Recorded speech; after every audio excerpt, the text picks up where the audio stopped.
Thank you. Mhm. This is the March 23rd, 2021 policy meeting. The first agenda item is related to the 2021-2022 calendar. I wanted to start first by just reviewing the timelines of second reading, the survey results, and our next policy meeting so that we can make sure we have a plan. April, when is second reading scheduled for? Not on the calendar yet. That should be a recommendation of this committee, I think. Okay. Oh, does either April or Leanne want to take notes? Already started. I see you typing and I'm like, that's really presumptuous. Thank you so much. You're the best. Thank you. Okay, so not on the calendar. And then Diane, when will the survey close? So the survey went out to parents yesterday. That's going to close next Monday. I have, we're asking question 2 and 3 to staff. So that will be going out today. I would have sent it yesterday, but I had a previous conversation with the union president in a meeting last week, and she had asked us about asking staff if they needed support in getting a vaccination. Kate's office has been sending out a lot of that information. And so before I sent the survey out yesterday, I wanted to ask if that was something they were still interested in us getting feedback on. And I haven't heard back from them. So if I don't hear, then I will just send out questions 2 and 3 this afternoon. Thank you. Will that have the same expiration date as the parents survey? Yes. Yep.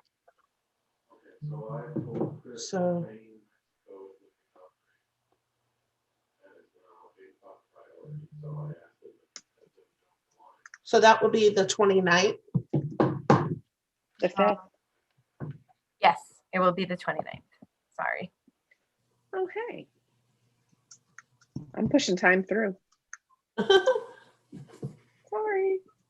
And when does the calendar need to be approved by?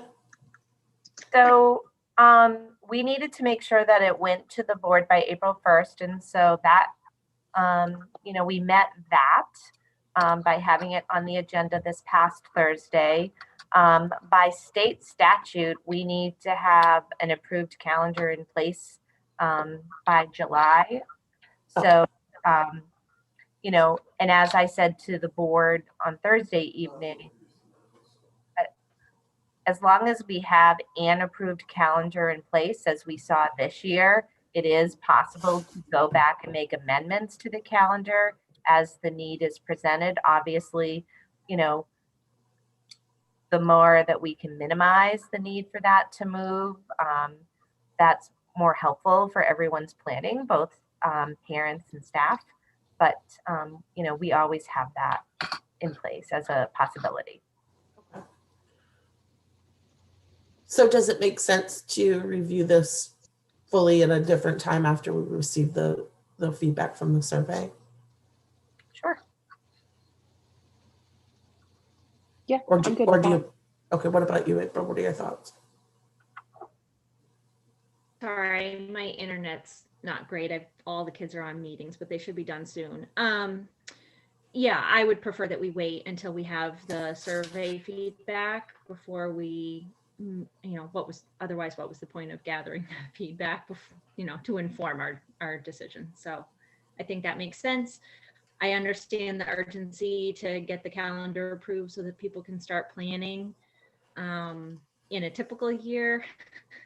That being said, we've all had to be flexible this year. And so we'll just continue to ask for that flexibility and purposeful choices. So I'm fine with waiting. Okay. I think that makes sense. Any other to-dos or requests before we move on from the calendar? It sounds like they give us some packets that they might need one, and then we have to order I think my only other question would be whether or not we need to get more feedback from community services regarding their ability for students or pricing that would be associated with the Wednesdays. I mean, I know that Diane, you had mentioned that it's part of their bundles, but if it's a bigger time frame, is it less price? Is it more price? I think we just need to have that understanding. Yeah, and I talked to Todd again about that yesterday, Todd Souza, and you know, he said obviously they could work to see what they could create for opportunities, whether that be an aftercare and so on. But he certainly did not give me a set price. He did say that, you know, they have the constraints in terms of what they're able to have for staffing, and that impacts their ability to build potentially. The same way we have custom guarantees come up underneath products. Should we have, Feedback. Yeah. I feel like I'm hearing someone else talking. my husband's in the background. That could be it. I'm hearing feedback, but it's not him. Okay.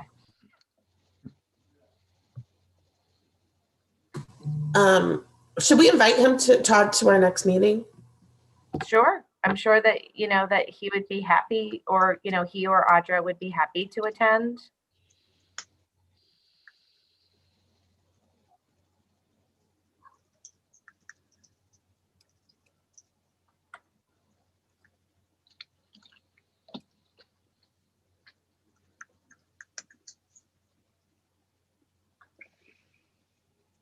The only concern I have about that is we have such limited time that it's hard to hear from people, involve them in the conversation and get work done. It just seems like the time flies when we have visitors. And so I value that. But I'm wondering what, you know, if that's going to derail I don't want to push us out another month because of that either, if we could be having side conversations. But I do think it's important that if the public wants to hear that they hear a really good summary. So what are your thoughts about that? I mean, I can ask Todd if he can provide some type of proposal to the group in terms of, you know, information in writing as to where community services sees their ability to fill needs, potentially depending on, you know, what scenario or, you know, what plan for professional development might get approved. It might also be more appropriate to have either Todd or Audra come to the board meeting for second reading.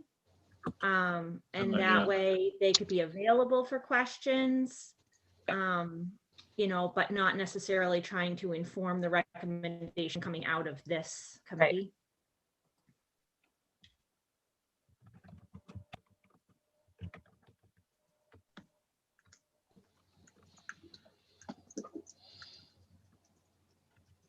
I think that's a good idea.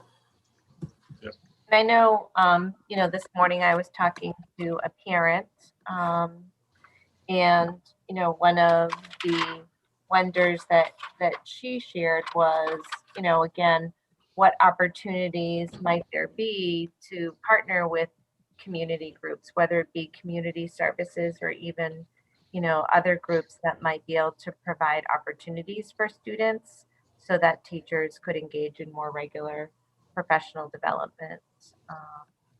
You know, but I think, you know, she raised a great question in terms of, you know, what other things exist right close by to us and what might be our opportunity to, you know, have some built-in things for students so that parents didn't feel like they were scrambling to solve a child care issue. It's interesting because there are so many good ideas floating out there, and it's really hard to try to, from my perspective at least, it seems like it's really hard to try to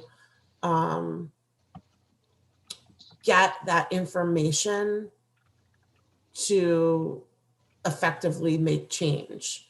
And so it makes me wonder, like, how many subcommittees are too many subcommittees? And then each time there's a subcommittee, it requires one of you to monitor it, add input, and then you're stretched thin.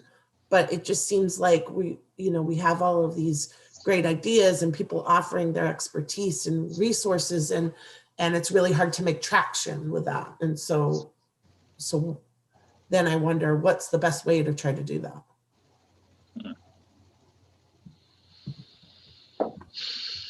And I think if you what compounds that, Alicia, is the changing guidance, right? And Yeah. so just as we might feel like we're starting to sink our teeth in, it's like, oh, and here's a new, little twist. Let's consider that as well. Yeah. So, I think it's certainly not a static place that we're at. And so that puts a little bit more of the pivoting pressure, if you will. Yeah. It's a complete side issue. I mean, it's related to the child care / calendar issue, but it is something that maybe we could talk about and try to figure out a way to tap into those resources. And maybe it's a way that they can develop more as a community group and then present options and then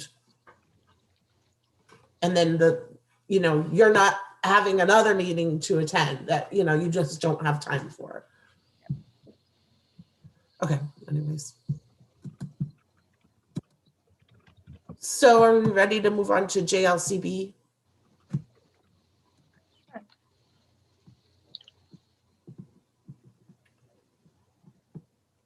Alicia, just real quick before we move on, sorry, I nodded my head and then I changed my mind.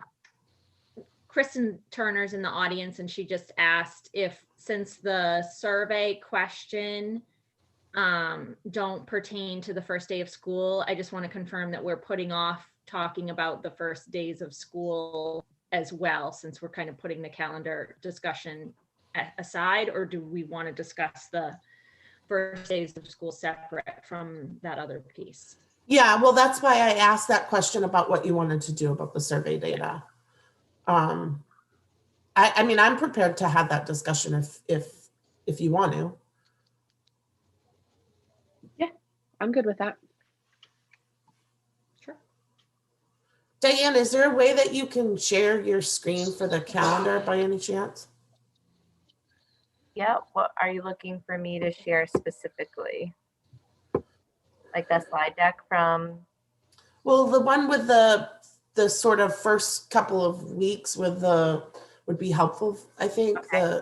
The proposed first day, Okay, yeah, just give me a minute to. Of course, I have to then open up my phone calendar because it's the only visual I truly understand. All right.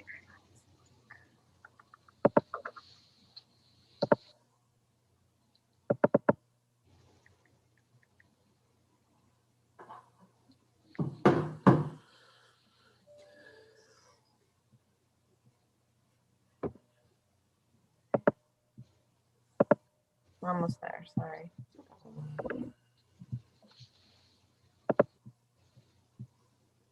No worries. I was trying to think of how we could make small talk, Diane, because I know you don't like it when we wait. I'm tired for that. I know. Okay. So let's see. So this is like, that's a skeletal draft, right? And then we're looking at, all right, so this is the, do you want to start here with the K to 5?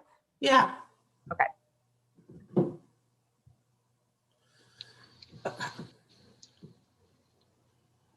And Jess Steele actually texted and wondered if you were looking for any principals on this meeting. So I don't know if you want me to see if she's available or if we want to just have this discussion. We had discussed that before. I mean, my thought is that we really need to sort of dig in and have some committee conversations. And if we have questions, go out on, like with Todd, on non-meeting times so we can kind of plow through some of that. But I'm open to other people's feedback, obviously. No, that's fine with me. Same. Okay, so 9/9 is the first real full day for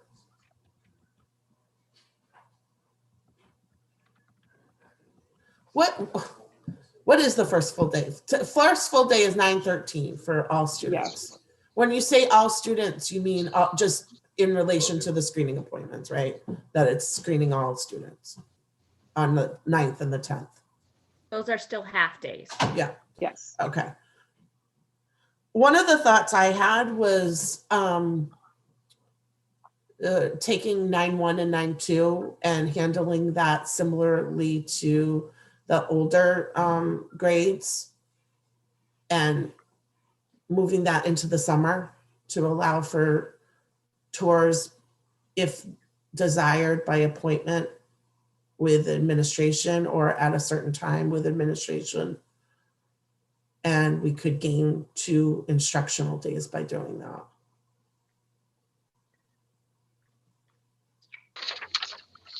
So just as a point of information, in regards to the way the middle school does sneak peek, for example, with the tours, if you recall being there, it is not a required day for teachers. And so quite often, there are some staff members who may choose to be in their rooms, but for the most part, it's administration and then student volunteers that take kids and parents through. So I, just wanted to make sure that that there was an understanding that our teachers are not required to be at sneak peek because it's not part of their contracted year. Right. That's why I was wondering if we moved it to a non-required teacher day, then we could gain 2 instructional days, but still the concern that I had or the value that I heard out of that was that we would help those students who we felt it would assist with their social emotional needs to have a tour of the school and know what to think of. But if we moved it so it was not a teacher day, then we could gain the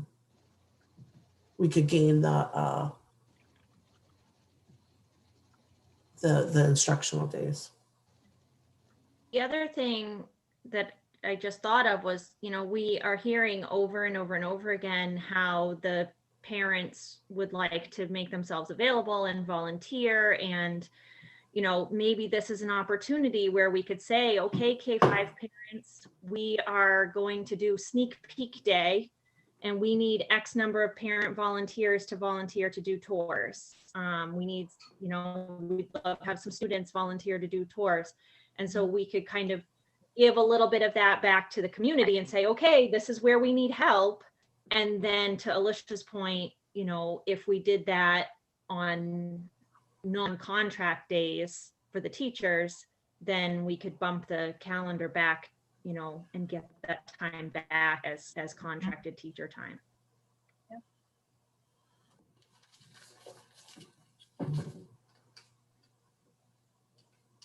I love that idea, April. I think that it's bringing everything together into one. I really struggle with 6 days of ease in. I know we're not yet to the higher grades, but I really think that we need to be looking at this a little more holistically because they're going to need additional care and support as they come into the buildings as well. It just feels like this is taking a long time given the feedback that we're getting about people are ready for their kids to be back in school. And I think the kids are ready to be back in school for the most part. Totally appreciate the new K students as well as existing K. This has been not a traditional year for them. And I get that part, and helping them to ease in, that's great. But I think everyone else is ready to get moving. And it just seems like we're not embracing that moment. And it's just a lot of days to be taking away from the classroom.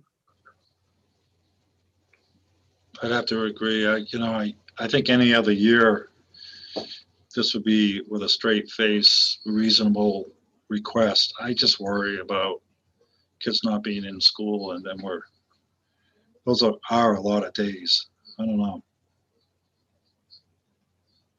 So do we So- as a group feel better if about making the 7th and the 8th, keeping those half days for the first, alphabetically, and doing screenings in the afternoons, and then making days 9 and 10 a full day?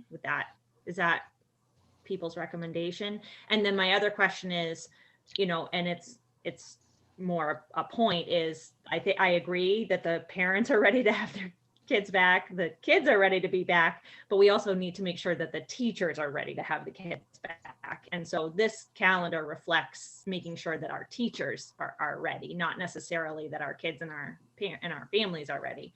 And so I would just want to make sure that if we reduce those afternoon screening appointments on the 9th and the 10th, that we are still, that request was made for a reason, I guess is my point. And so I just want to make sure that those screenings are going to, be able to happen. And if that, again, like, do we need extra coverage on those days? Like, do we need a fleet of substitutes at the ready, or parent volunteers at the ready on those days to make sure that those teachers' classrooms have coverage, like all those kind of logistical things, before I just said, oh yeah, they don't need those screening days. That would.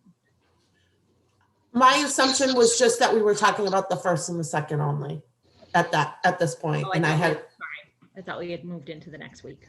No, I hadn't, no, we had, but in terms of where do we go from there? I haven't, I wanted to have a discussion about that.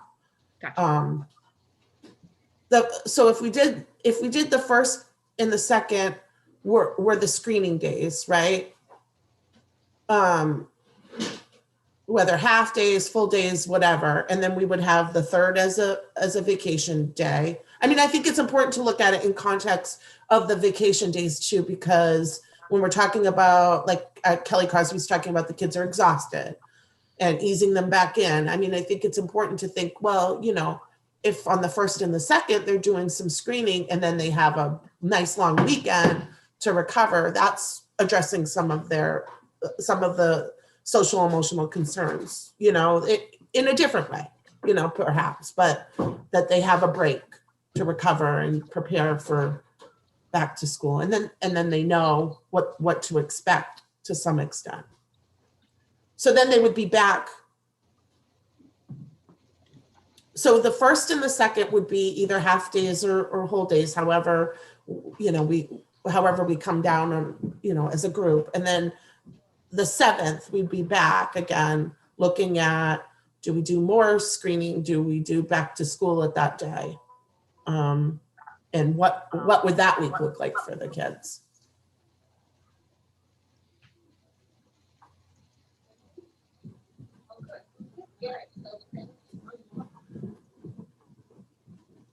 So April, what are your thoughts about that? Yeah, you're absolutely right. We had discussed taking away 9-1 and 9-2 in terms of building days. And then I didn't account for those to be screening days. So you're absolutely right. We gain those 2 as screening days. I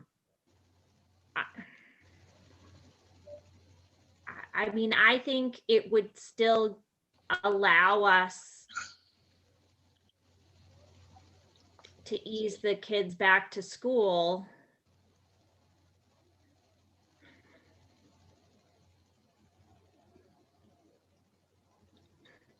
We could still do those, the 9th and the 7th and the 8th as half days, and it wouldn't alter the ask at all. In terms of number of half days and screening times that the proposal is asking for. And then the 9th and the 10th would be full days.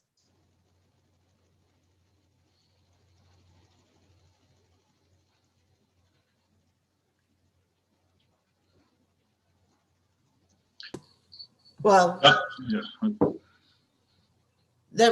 yeah, okay, gotcha, sorry. Sorry, Sandy.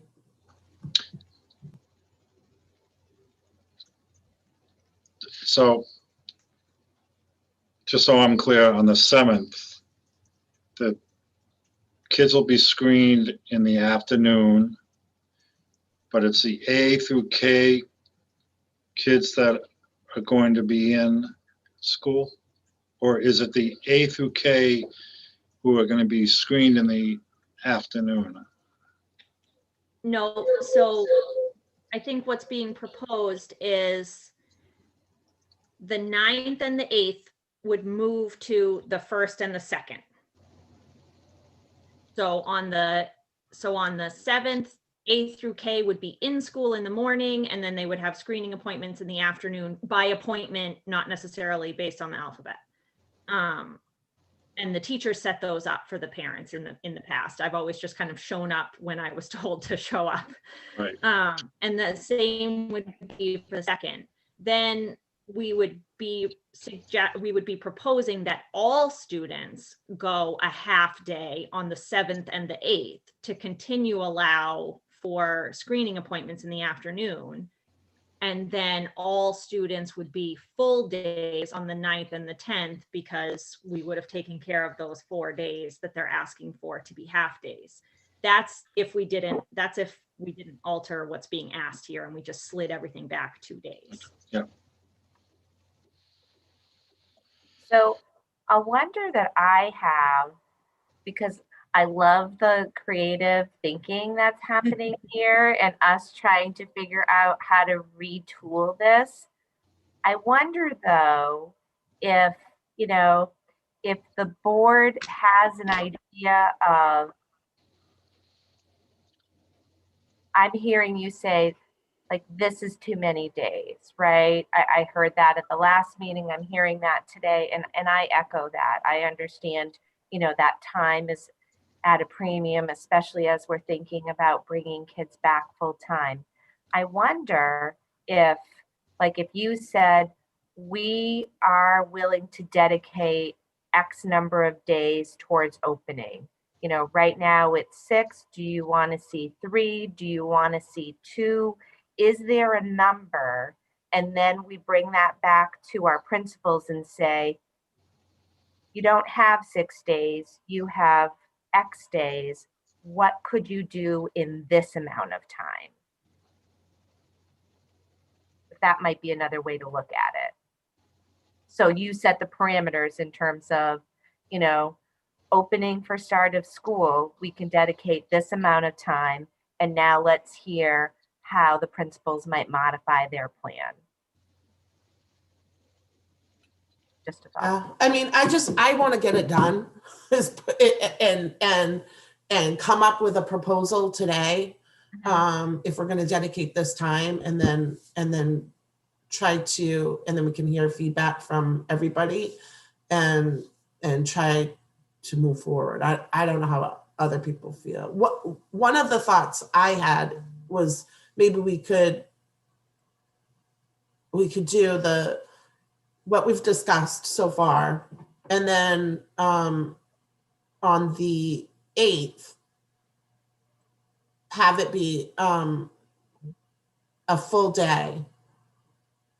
Either the 8th or the 7th and the 8th be full days, and we could gain maybe the 7th and the 8th. We could gain potentially a full day by doing that.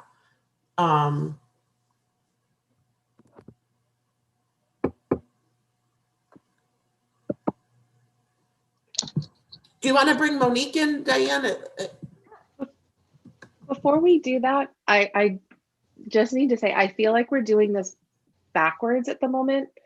I know that we were trying to meet what was in policy, but it feels like it went to the board before we were able to do our committee work. So now I feel really awkward about the fact that the board has had a first reading. The committee is now readjusting it to something that we can support to bring back for a second reading. It doesn't feel right. Like it feels like we're so far out of sequence on this. What's your suggestion now that we're so backwards, Liam? I wish I had a really good one. I just had to say it because that's the way I was feeling. I do like the fact that we are trying to be creative now on something that the committee can support. And I do like that we are coming back with, this is what we feel confident in. And then confirming that that is something that the principals will accept as well, because how else do we bring this forward for a second reading if the committee isn't in agreement? I don't know if that makes sense because it was a lot of words all at once. Yeah.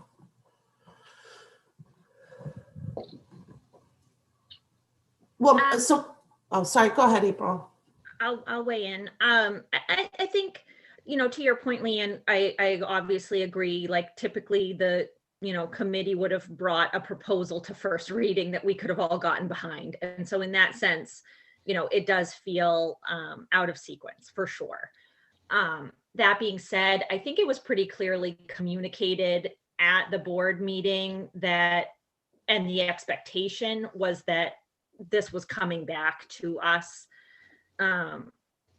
in order to do just this work, right? In order to come up with a proposal that we can, get behind.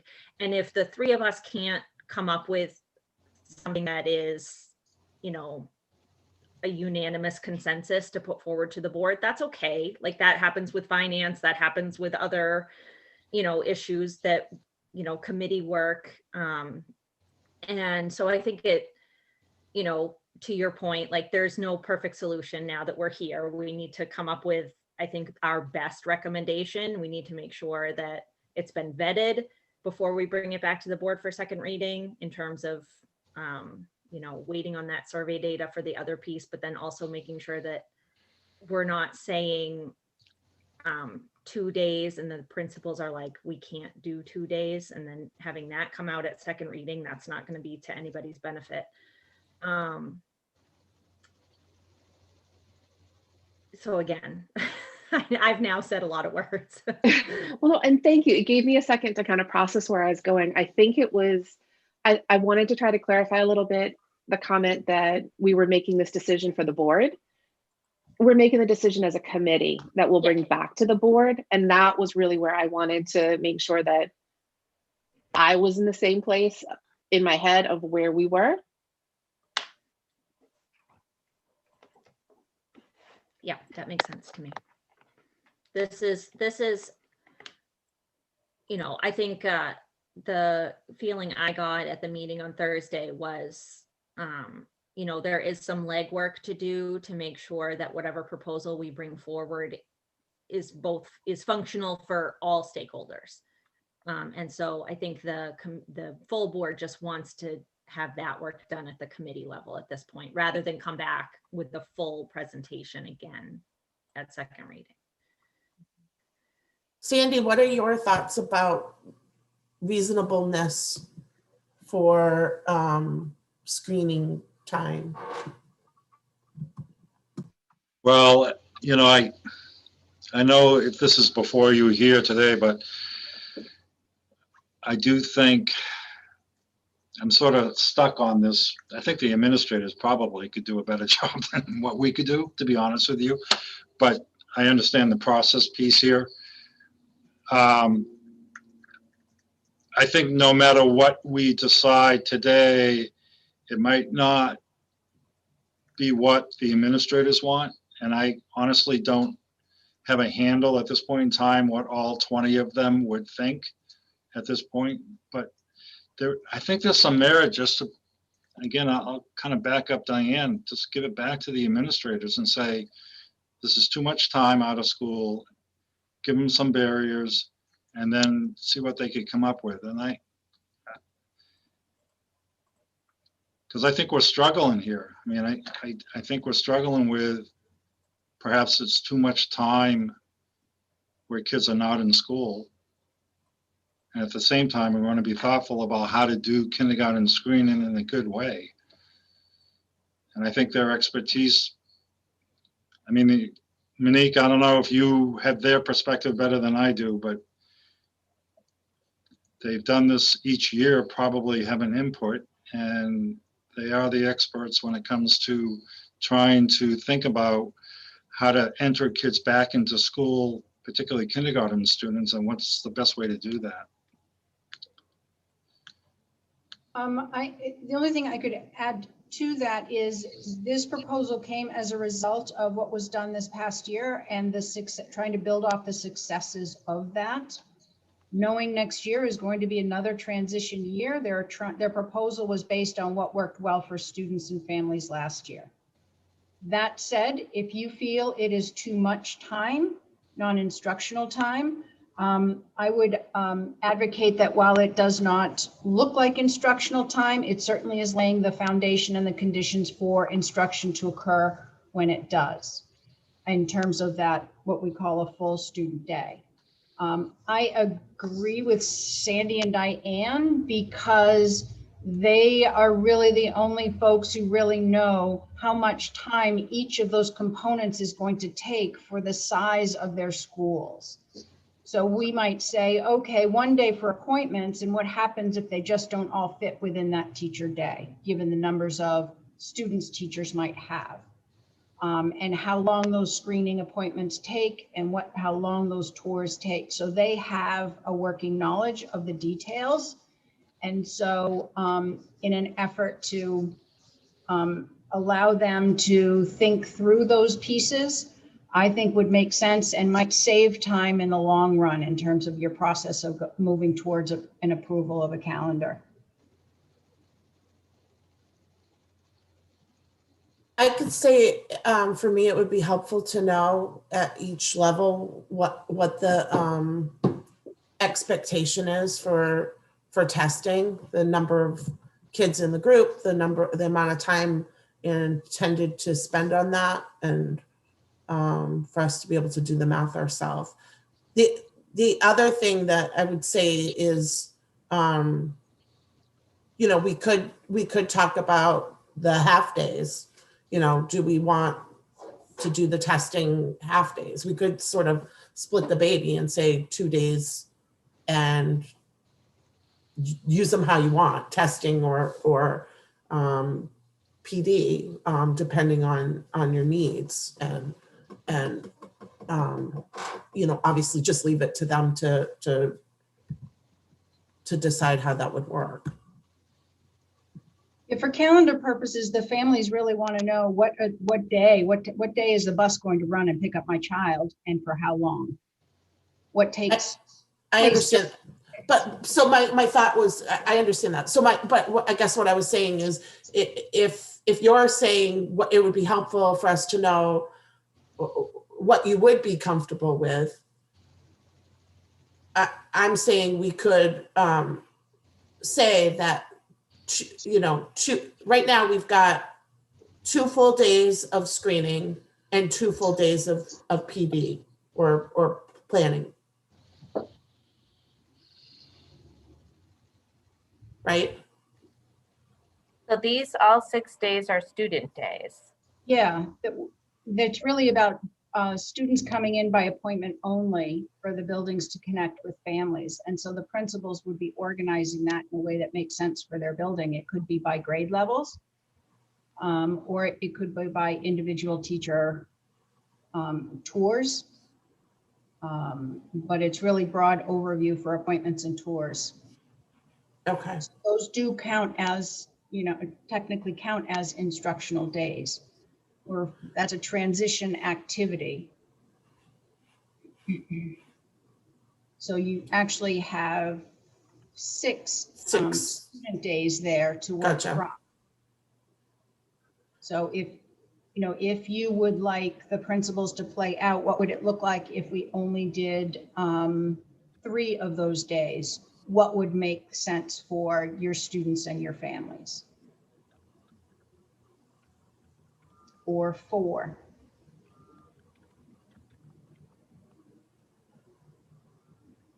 So if we did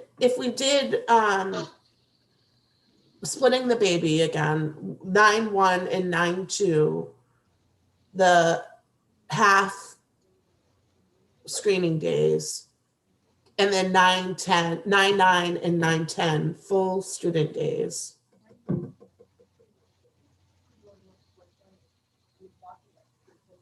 No, I'm messing that up. 9-1 and 9-2. I have to look at my calendar, otherwise I get super confused because I'm a visual learner. 9-1 and 9-2 half days now, and then they would be off 3, 4, 5, and 6, and then they would come back and do 7 and 8 full days. 7, 8, 9, 10 full days.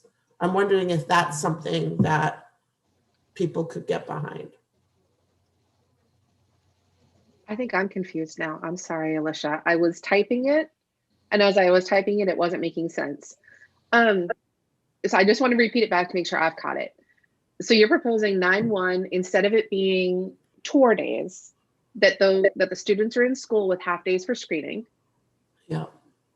and then not on 9-7 for all students, half days with screening in the afternoons. No, I've said a bunch of things. That's why you're confused, because I was confused. 7 and 8 full, 7, 8, 9, 10 full days. Full days. Okay, so only 2 half days of screening. Yeah. Or as an alternative, if the time is not adequate, what about 1, 2 full days for screening? And then 7 through 10 full days of school. The only thing I don't like about that is that it doesn't ease them back in, and it doesn't give them Yeah. as Well, much and of a break. What do you mean 9-1 and 9-2 full days for screening? So 9-1 and 9-2 would all be by appointment only? Right.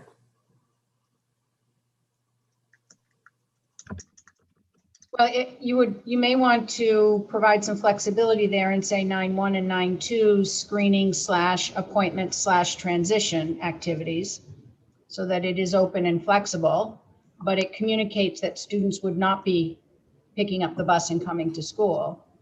And then the next week, They would if you start. are going to offer half days,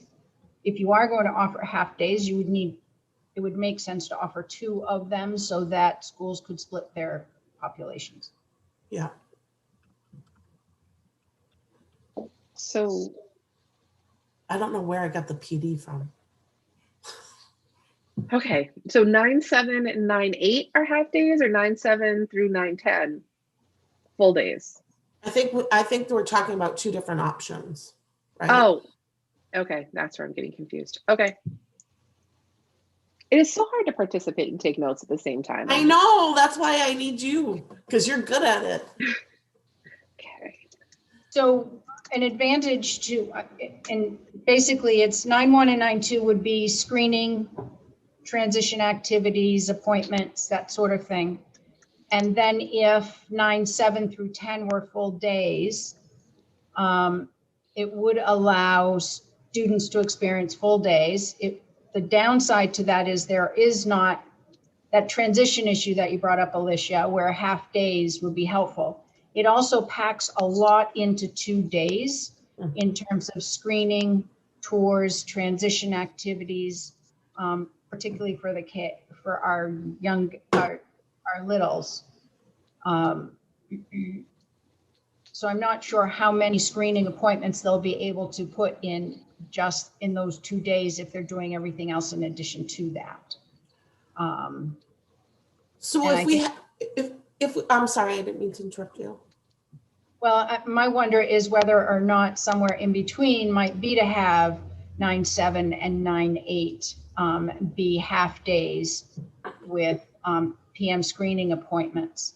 And that doesn't necessarily mean that some of those can't happen on 9-1 and 9-2 as well.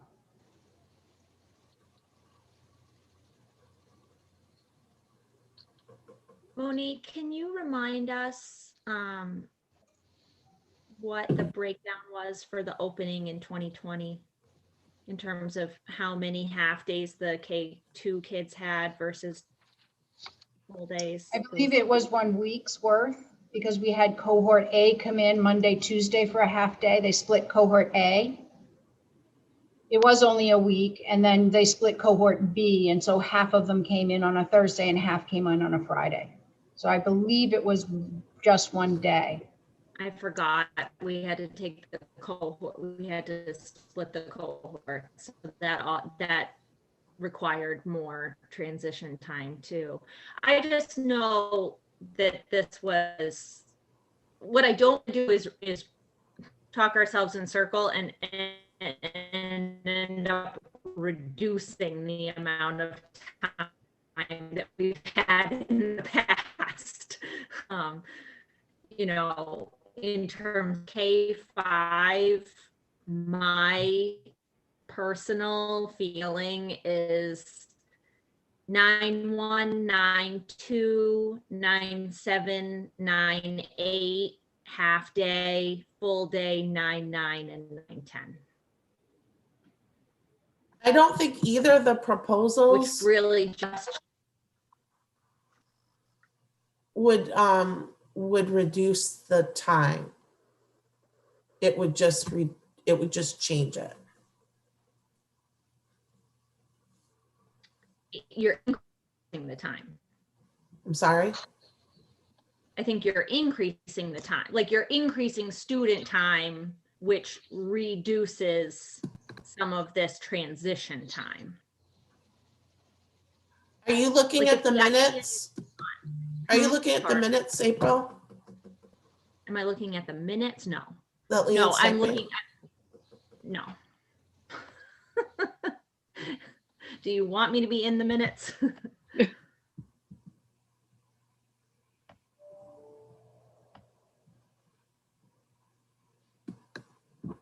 Unless if I'm missing something, I just feel like that's the same.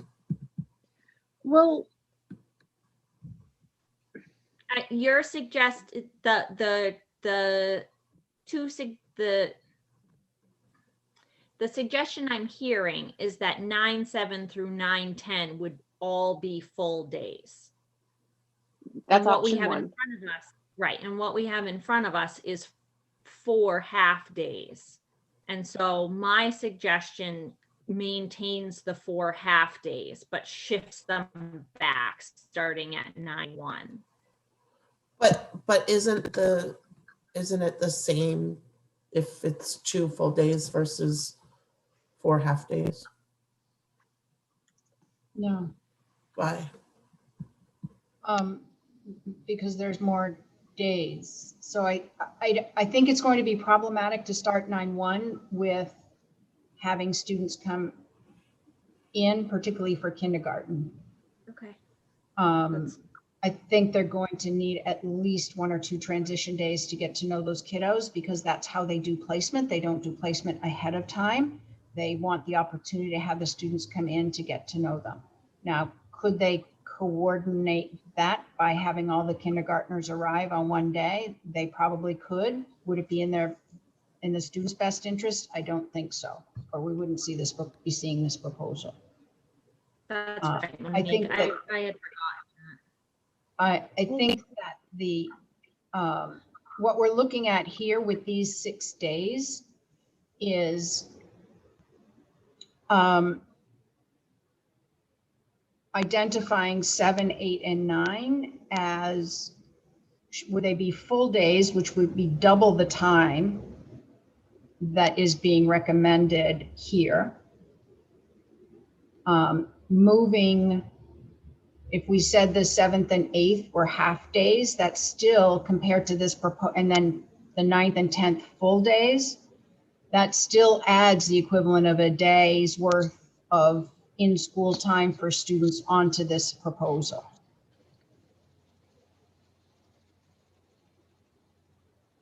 Because if we're looking at the total of the 6 days and how much instructional time would be available or in-school time.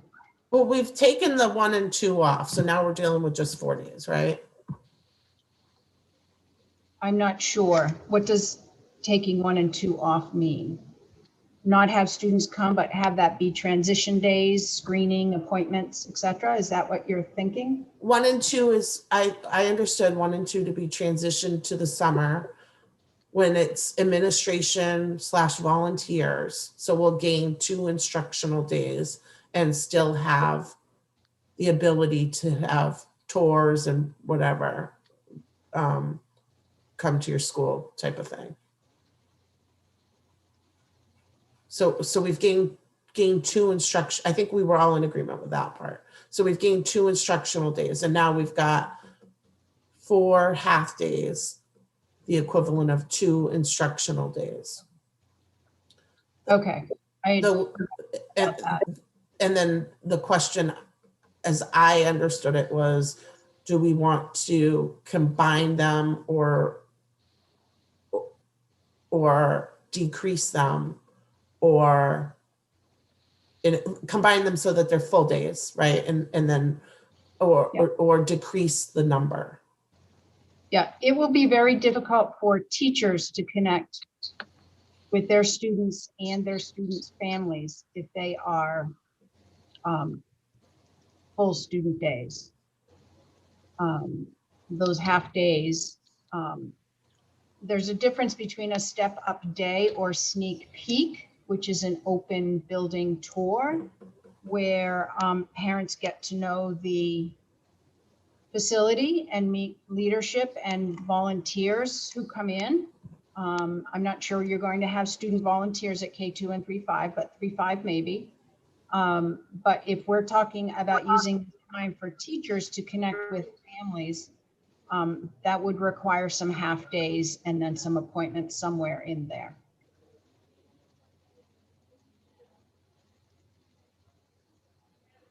I think So it would be hard to do that with full days on the 1st or the 2nd.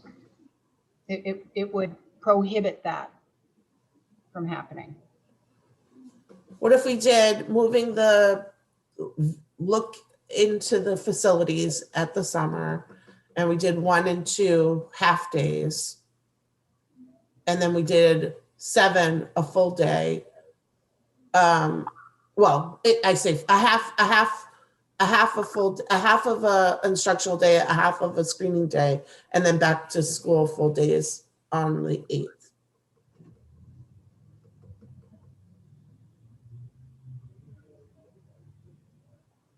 It's going to be pretty tight.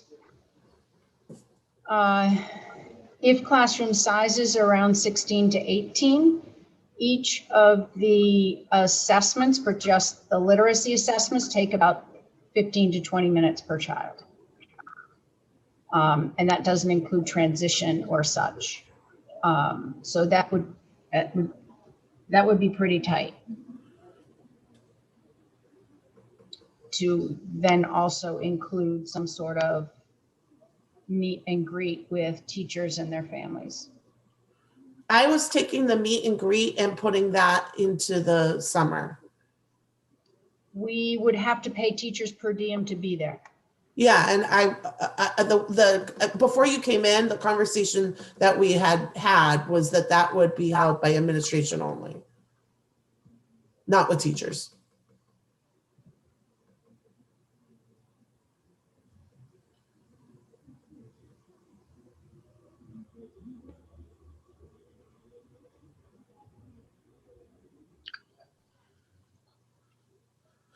So can you say that again? 9192 would be no teachers? No, 9-1 and 9-2 would start the screening. Right. Okay, And the administration would conduct the meet and greet without the teachers by appointment only on the non-contracted teacher days. I don't know what the meet and greet consists of. Is it like, hi, welcome to our school, feel free to walk around? Or do we give tours? And if we give tours, how many people, families come in at once or at a time? And is that manageable for the school leader? I don't know. So That's a good question. I can talk about the history of Sneak Peek. Having done that when I was at Scarborough Middle School, basically the way that has run in the past has been, it's an open time. So for example, it might be from 9 to 1 or whatever time is designated, and it's just an open invitation for people to come when it is convenient for them. And then we had students that we had worked with either at the middle school, and I think we had even involved some students from the high school to provide tours. So that it's a very informal opportunity in terms of, you know, the way that has run in mid-August. Diane, did the traffic pattern kind of work out itself? I mean, Yeah, I Yeah. mean, I think ultimately, you know, everybody, like for a sneak peek, people self-selected when they wanted to come. And so quite often you might see, you know, 3 or 4 families whose kids are friends might attend at the same time, et cetera. But, you know, we never scheduled appointments because there wasn't an adult working one-on-one with a student.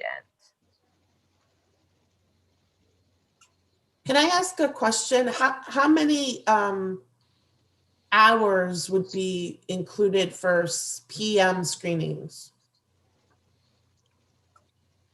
So if it would be a half student day, including lunch, that would take us to 12:30. So that means that students would be at school until 12:30, and then the screening appointments would go until 3:30. So roughly 3 hours of the teacher's contract day. Right, so on a half day, we need to make sure we're serving lunch. All right, I've got a question on that. If I have a half day, I finish my classwork at 12:30, what do I do if my screening appointment is at 2:30? Do I just play until then? What's happening with the students? So I think in general, the students would be going home at 12:30. And then the parents would bring them back? Right. That's, again, that would be my understanding, but we, you know, we can certainly get more information about that from a building principal, because I certainly, you know, did not experience that firsthand. That we didn't do, Yeah, It's April, in the you're a building. parent, like you're probably better suited to answer this. How was your experience? we didn't do students in the buildings on those screening days in the past. It Right, was screening in the morning, screening in the afternoon. Yes. okay. And so my kids weren't going to school half the day and then coming home and then having to go back out for a screening appointment. It was just the one, you know, time constraint. And shout out to Blue Point, because they schedule all my kids for this roughly the same time, so that we only had to go for like a 1 hour window rather than going back and forth. I just think those screening appointments are so important. I really do. Like, I know we're trying to maximize the amount of time that the kids get into the buildings, and I agree that this transition is too slow. And so we could work to reduce it a little bit, but man, I mean, even for my first and second graders who have been very well versed in the hallways of Blue Point, like those screening appointments, that is the first time they meet those teachers. And just being able to walk in and being the only kid in the room, having that 20 minutes with just your teacher, so that the next morning when you get on the school bus, you know right where to walk to, right which, you know, who to smile at when you get off the bus, like all those. And I know it like takes a tremendous amount of time because every kid gets that individual appointment. But from a parent perspective, I really would advocate that, you know, that we preserve those screening days. Whatever we do with the rest of those half days, you know, I would be in favor of reducing the number of half days, but I just can't. Whatever those screening appointments have a lot of value, I think. Monique, I've been trying to do the math here. If I understood, you said 16 kids in a classroom times 20 minutes you said 15 to 20 minutes for an assessment. Is that accurate? That's for the assessment, but as April may know, they're about half-hour appointments.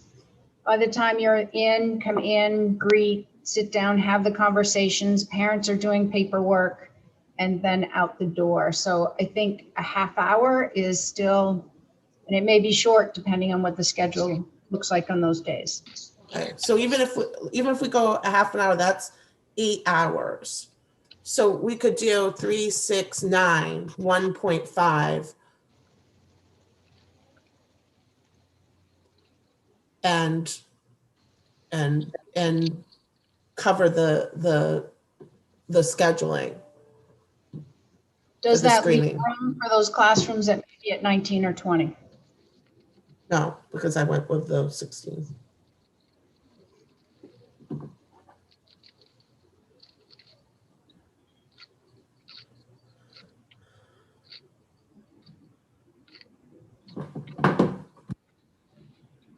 I'm wondering if some middle ground might be to have 9-1 and 9-2 be transition activities for screening, meet, greet, all of those pieces, and then half days on the 7th and 8th with transition activities in the afternoon. And that could be screening appointments, it could be overviews, it could be meetings with families, it could be meet and greets. And then- What are you proposing, Monique, for the first and the second in terms of full day or half day? Full day certainly on the first, particularly for Ks. And our first graders, some of whom have never been in school as well. My thinking would be full days first and second for transition activities and half days on the 7th and 8th, full day on the 9th and 10th. And the afternoons would be to finish up screening appointments. I could get behind that in terms of, it sounds like it would give you enough time, and I think it would really address some of the concerns that we've heard about the instructional time. I also worry about people with that work with that crazy schedule of trying to get them on the bus, get them off the bus, get them back to school for a scheduled appointment. It also allows 2 hard. full days for our students, and then the weekend, and then their full week begins the next week. Yeah, It does the transition that you were concerned about for that week. yeah. And I'm not So saying that- that this is our recommendation today, but because I would like to, put it back on the principals and make sure that they, it's something they can get behind too. I mean, we're just discussing this at all possibilities at the committee level, right? And then, The other thing we really need to have a clear understanding of is how they're going to do kindergarten, because that's just a whole different, the kids aren't placed now. They don't, Right. and so the administrators and the K teachers don't know who their kids are until they've had those screening appointments. So kindergarten's like a whole nother animal in terms of we can't do for full day kindergarten on the first day of school because those kids don't have a teacher. So you're saying 9-1, 9-2 then, April, keeping those as transitional days by appointment for at least kindergarten. Has to be. If we're going to keep the current model, kindergarten can't go to school full day. And again, as a parent who did, again, I'll speak for my parent hat on for a second, as a parent who did the old way where they did get a teacher assignment during the summer, and then the new way where they didn't get their teacher assignment until after they were screened, I much preferred the screening model over just the summer assignment. I thought that again, getting to know our little kindergartners when they come in the door is priceless to me as a parent. It really is. And we may need to get to know our first graders better as well. I have one of those with my parent hat on, Monique. I have one of those too. I have a first grader who won't have been in a building, in a school. He told Mrs. Lee the other day he didn't know what school he went to, and that is, you know, we all chuckled because he hears us all mention all the building names all the time, and so he wasn't sure which one of the building names was his. But you know, I think at the same time, like if we said all first graders, off you go. I have an adaptable kid, and he will do what's expected of him, and you know, and everything will be great. But the kindergarten model was really carefully developed. I mean, we have listened to this presentation in the past that kindergarten, that a lot of consideration went into how to bring our kindergartners in. And I just wouldn't want to impose a schedule that impacted that model for our kindergartners.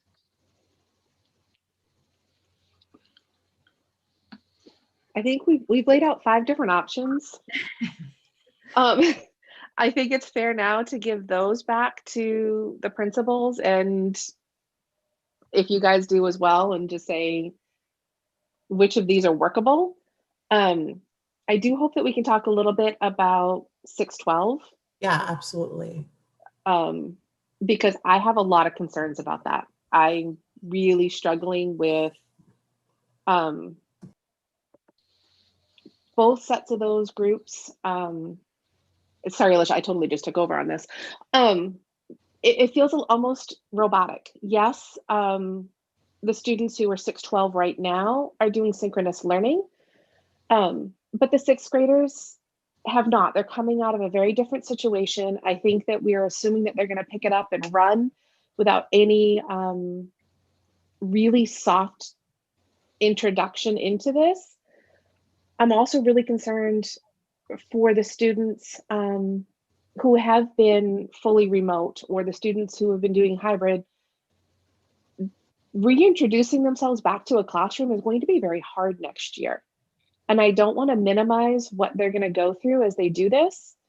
I know that there's going to be crew events and RISE events and advisory where they'll do meetings, but expectation is the high school on day 1, they're launching like nothing ever happened. And I think that we are forgetting these kids are still finding themselves. And I don't want them to be lost in this mix.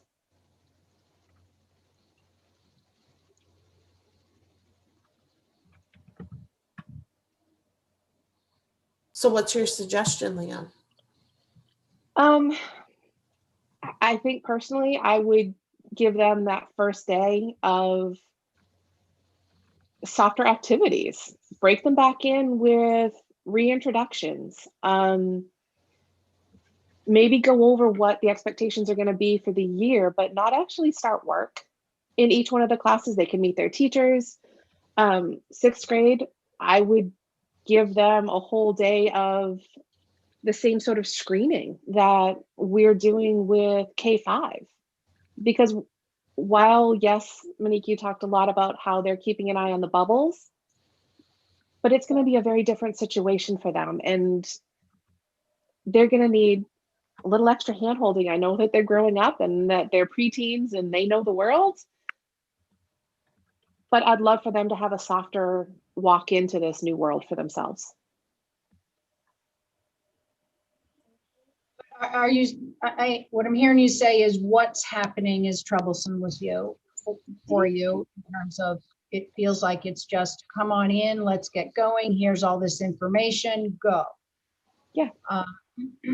So the quality of what happens during those days is an issue, and we can certainly, I'm happy to have that conversation with principals.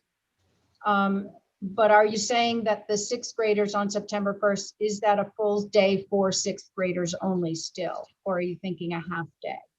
Or are you comfortable with a full day? We just need to change what we do with it. I would give them personally, I'd give them a half day and then do that softer day of what is planned for the 1st on the 2nd. And I would do that with all students where it is, I don't know, you go over all those protocols, you go back to it, because for some of the sixth graders right now, they may never have set foot in the middle school. They aren't going to know the things that are going to be taught to the fifth graders going into sixth grade. I think we're making an assumption that the seventh graders have done it. They know how to come out in emergency. They know where their classroom is going to be for meetups. I don't think we can assume that this year. This year is a very different situation. It's almost as though all of our students are brand new.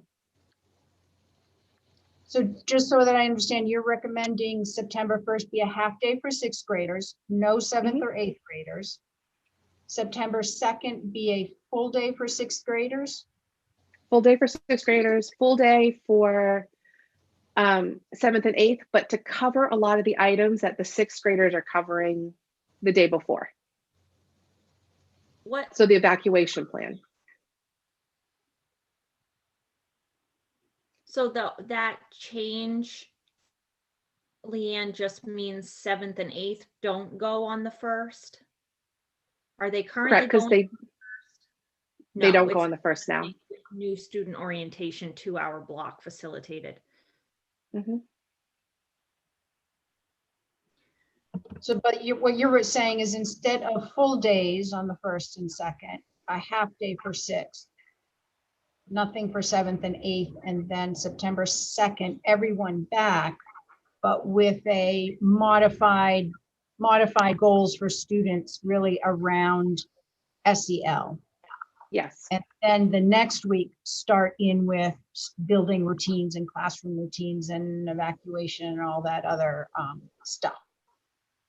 That would be my recommendation, yes. And I know that's completely different than what I just said about getting the littles back in and learning. I just don't want to overshadow that reintroduction to school for the older students.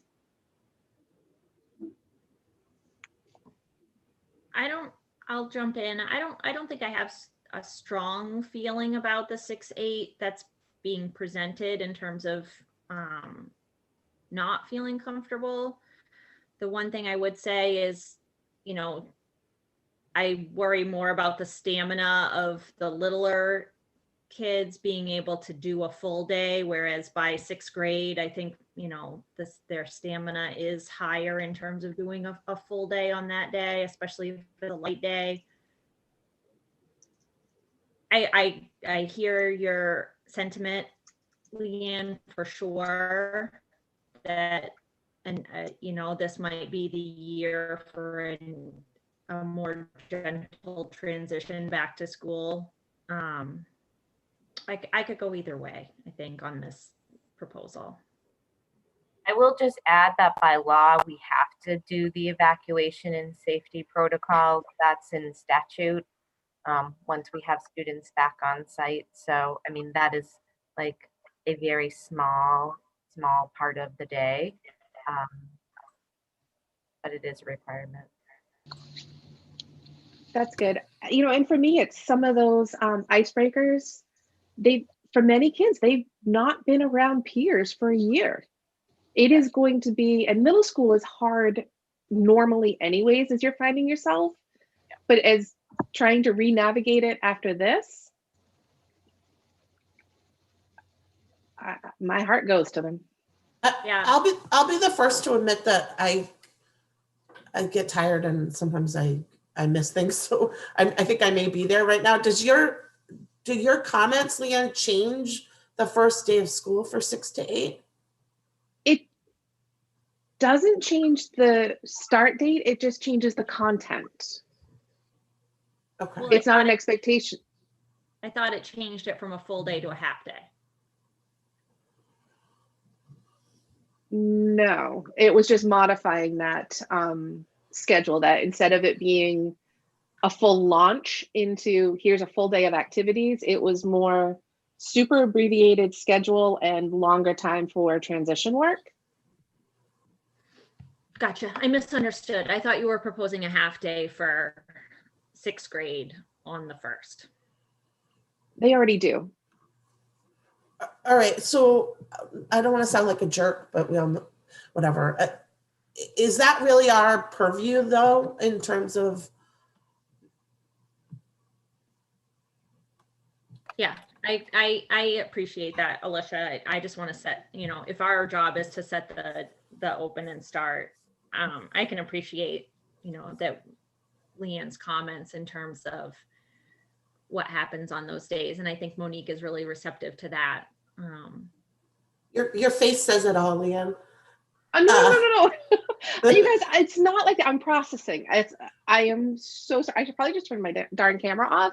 Well, it's just weird because, I mean, it's funny because the first day of school for K through 5 requires us to have those discussions. And so I think naturally you're saying, well, yeah, let's talk about the quality for 6 through 8 as well. And I totally agree with you. But then I'm thinking, well, but we're only having those discussions for K through 5 because they impact the start of the calendar. And yeah, I think I'm just trying to like wrap my head around it. And I don't mean for you to see me thinking, because that's really bad. No, I love to have the discussion. I mean, I appreciate that, we're able to have those types of discussions.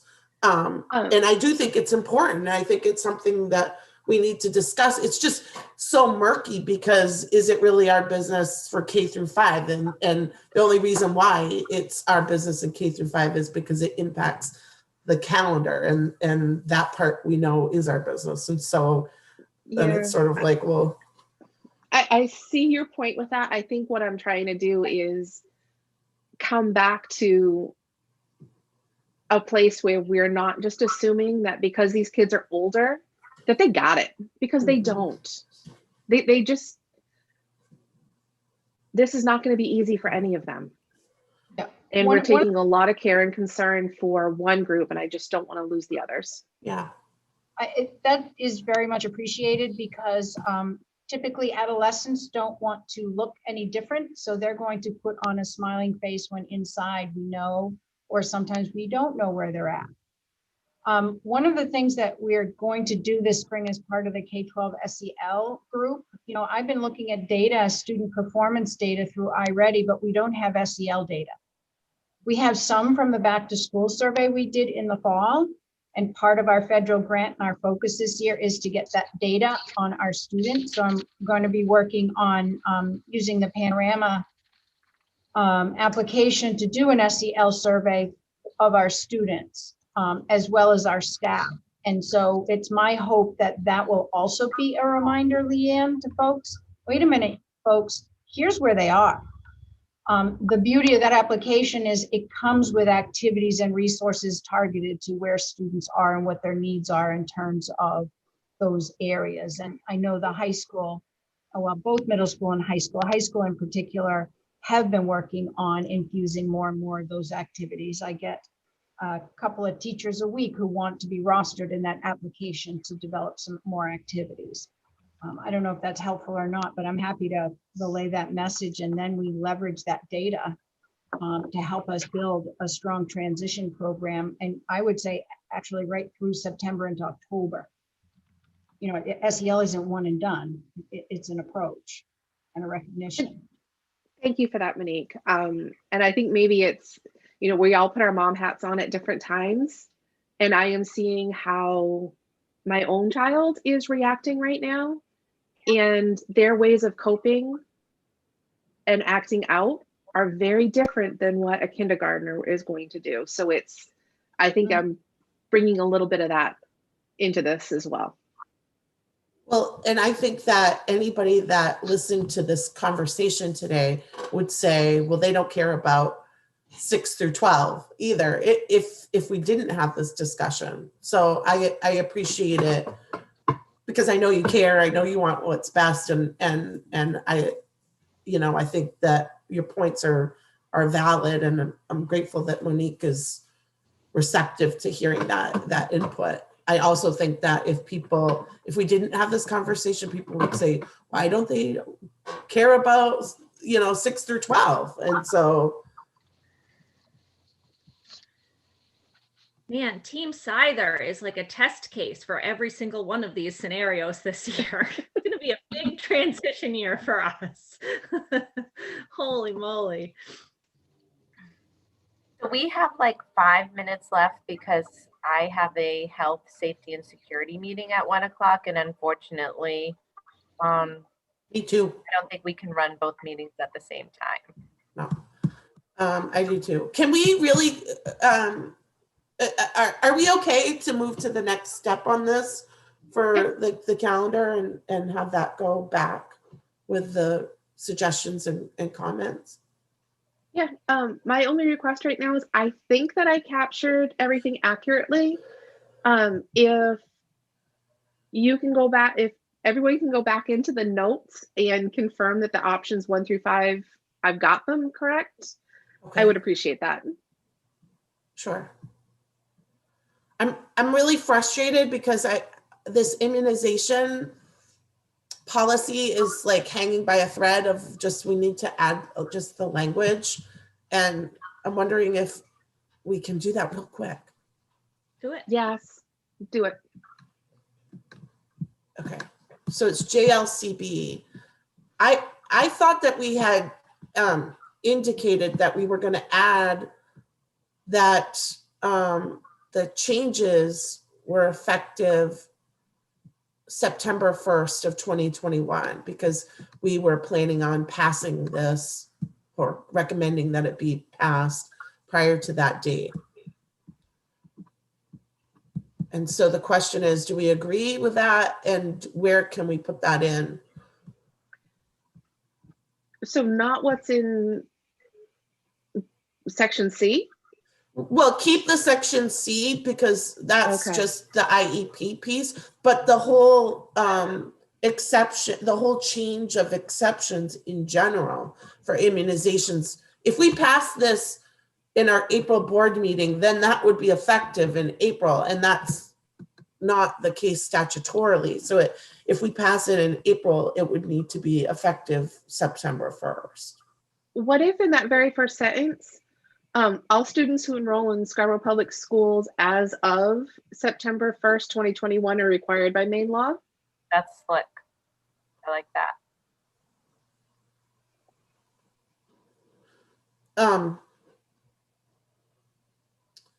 Well, I don't know that I agree with that, because if somebody enrolled in May, they would need to present the certificate. Right? I think it's the exception, where the exception is that non-immunized students that we would need to put it in. Well, so maybe it's right there in front of that. As of September 1st, comma, non-immunized students shall not be permitted to enroll in school. Would that take care of it? Okay, so down at the third. Yeah, and I don't want Yeah. to rush this so much that we lose track of what we're doing. So if we can't do this, then we can't do it. But I do know the nurses are probably dying to have this done. I mean, I'll be honest with you, the nurses are moving forward in terms of educating parents Okay, good. that they can, because as you know, to get caught up, it takes so long. So they didn't want to wait Good. necessarily. They can identify who those students are now. A question that I do have is, I believe that information in paragraph 2 is also new. So I think that there are many segments here that are part of this updated legislation.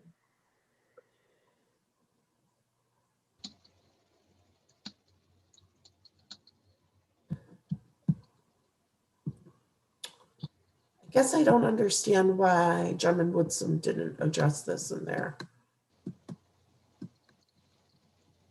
I think it's just, I think this is an anomaly because generally when laws are passed, they go into effect right away, right? And so this was a law.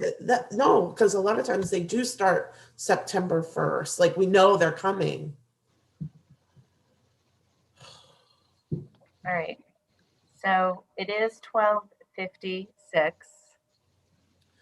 How about this, Diane? Would you send Drummond Woodsum a email and ask them what sections we need to make it effective on September 1st so that we don't botch it?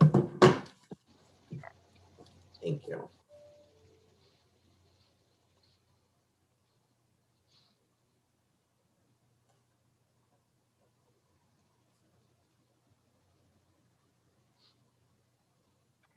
All right, I've got to jump over to our other meeting here, so I apologize. Me too.